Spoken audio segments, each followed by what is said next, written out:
do you need to exhaust medications before you move to the procedure? Because I know in my case, I had the option, and I did try a beta blocker, and it made me feel uncomfortable. I didn't like living at a slower heart rate.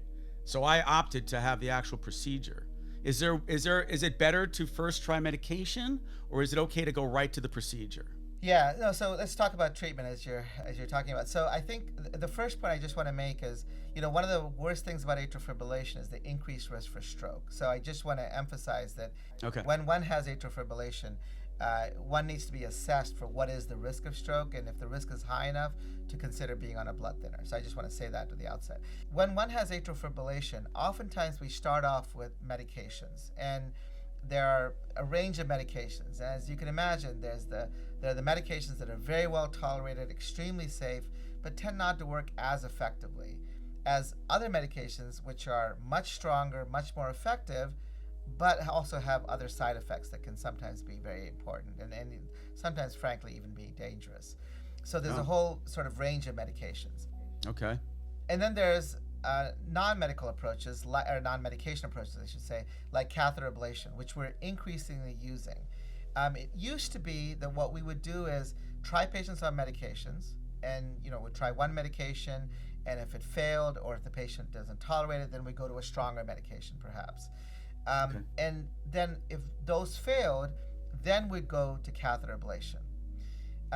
There's some caveats there, by the way. For example, if one has a baseline low heart rate, then many of the medications we use can't be used because they further decrease the heart rate. So in that situation, Well, that happened to me with the beta blocker. yeah, exactly. I passed out. Right. Yeah. And that can certainly happen. In that situation, we would say, the medications aren't going to work, period. So one way or the other, we oftentimes, in many patients, not everybody, but in many patients, would end up with catheter ablation after failing medications.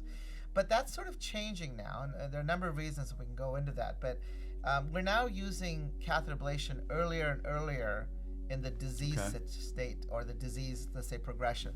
And there's a number of different reasons for that.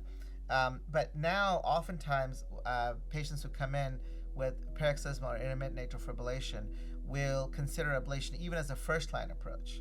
Now, that doesn't mean that you have to have an ablation. It certainly is reasonable to try a medication if that's what one's preference is. But it also means that, we have many patients who come in who, for various lifestyle reasons or other reasons, don't want to be on medications, and opt for ablation even as a first-line strategy. And that certainly is reasonable.